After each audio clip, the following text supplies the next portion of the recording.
Hi, it's Naila here speaking on behalf of Nisa. In this video, I'm going to talk about anger and rage, the feelings that we can experience later on in adulthood if we've experienced sexual abuse.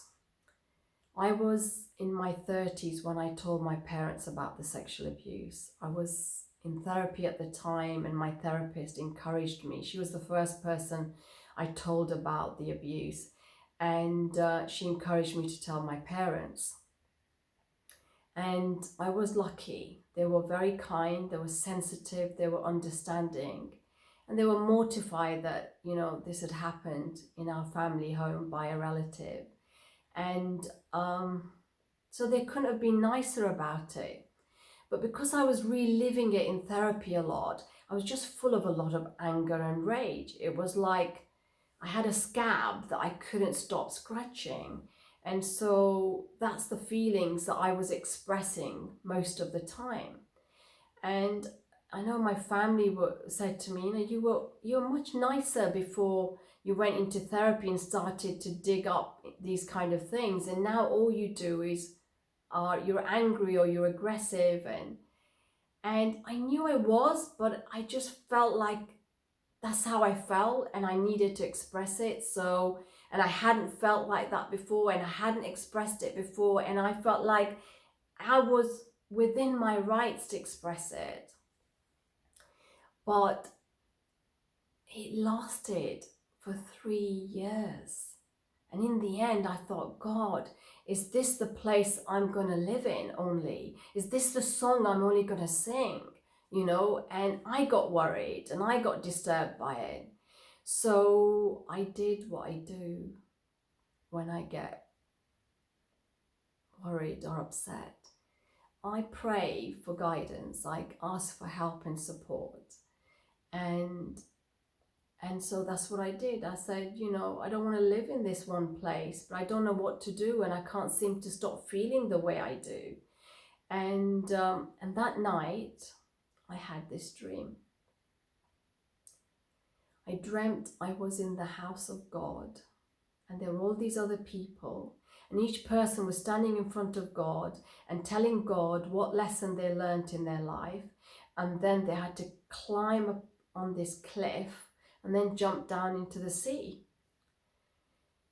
And when it came to my turn, I saw I was reading a book to demonstrate what I was saying. I was reading a quote from it, but I was hesitating with what I was saying. And I heard the voice of my teacher behind me saying, "Naila, haven't you read this book?" And I said, "Yes, I have." But I knew I hadn't. All I knew was it was an astrology book, but I couldn't tell. I didn't know what I was saying in the dream, but I said my piece, and then I climbed the cliff, not wanting to jump into the sea, being afraid like that was it. I was going to be dead and gone. But I jumped into the sea, and as I did, I was just surrounded by the most beautiful fishes and sea creatures, so colorful and vibrant and alive. It was like being in a different world. And then I woke up, and when I woke up, I was so happy and I was so hopeful. And I'd kept a dream diary for years, and I was used to writing my dreams, and I was used to translating them and, working out what the meaning was. But I knew instinctively that on this occasion, this was not a dream that I was going to translate, that the answer to this dream lay in an astrology book that I had. And I had a habit of buying books, but not reading them at the same time, just kind of waited when it occurred to me to read that specific book. So I went to my study and just looked at all my astrology books, and I found the book that I was looking for. It was called The Dynamics of the Unconscious. And it was on the development of the personality by an astrologer and a psychotherapist called Liz Green. And I opened the book, and the first chapter was on anger and aggression. And there was a line in it which said, healthy aggression acts as a protection against predatory attack. And then as I read the chapter, I came to the end of the chapter, and there was this short story about this guy who was a priest, and he was going around village to village giving sermons, telling people to be kind, to be loving, to be gentle, to be respectful. And there was this snake, and he was listening to this, and he liked the sound of what he heard, and he thought, I'm going to adopt this philosophy and use it in my own life. And that's what he does. And then 6 months pass, and the priest returns to the village, and the snake goes up to this priest, and he says to the priest, "You said to me to be kind, to be generous, to be loving, to be respectful. But look at the state of me. I've been kicked, I've been battered, I've been spat at, I've been abused."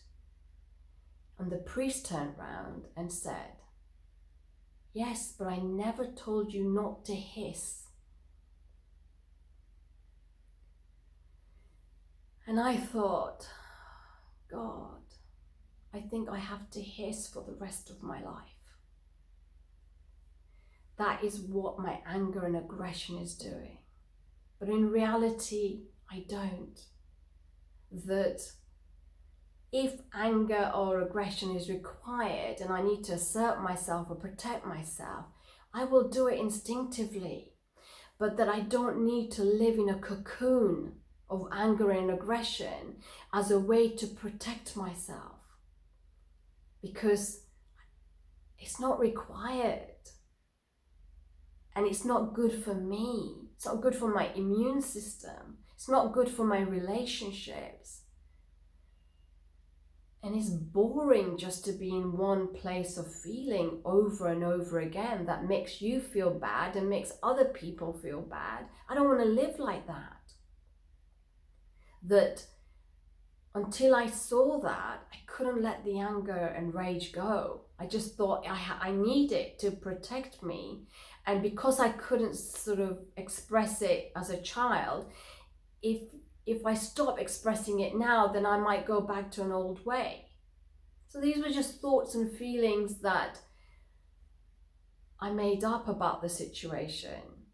And I didn't know at the time that whatever thoughts I have, I will feel those feelings. So if I'm going to be thinking angry and raging thoughts all the time, I'm going to feel angry and raging inside. My body's going to experience those sensations, and I'm going to suffer, and I don't want that. And also, when you're angry, you don't make good decisions. Yeah, you can assert yourself if it's required, but your mind is cluttered, you're in feelings, your spirit is low, you haven't got clarity, you haven't got access to your wisdom in a way that you've got available to you when you're in a calmer place. And I didn't need to do that. Now, I did anger and rage. Somebody else could do depression. Somebody else could do sadness. Somebody else could feel victimized by life and everybody else and not realize that's the story I'm living in. And it's not to say I wasn't victimized. Yes, I was. But not now. If I'm just having victimizing thoughts for myself and what people do to me, I won't see how I'm behaving. I won't see that's the story that I'm living in, that the freedom and the choice is within me, not other people.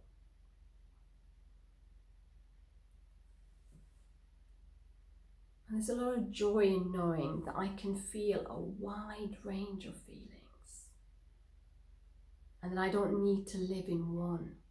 I don't need to limit my world to just a certain feeling. And it's innocent because we don't know that we're not taught to know we live in the feeling of our own thinking from the inside. And then we project it out into the world.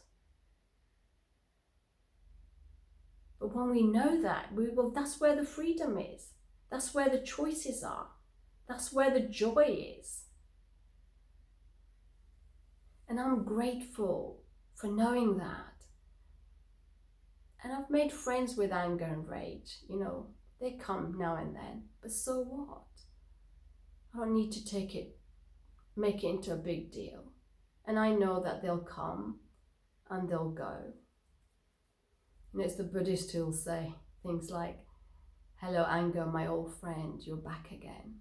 It's a nice attitude to have, but not to take too seriously, and trust that you've got a lot more going for you and you don't need to reside in one emotion or live there if it doesn't serve you, and it doesn't serve you to live the life that you want. So thank you for listening. I hope this gives you some insight of your own. And if there's anything around sexual abuse that troubles you, disturbs you, that knocks on your door frequently, that you would like to have some fresh new thinking, some fresh new perspective, then please email me. My details are below the video. And if it affects you, it's likely to affect other people. And I will do my best to make a video specifically addressing that issue. Thanks very much. Bye for now.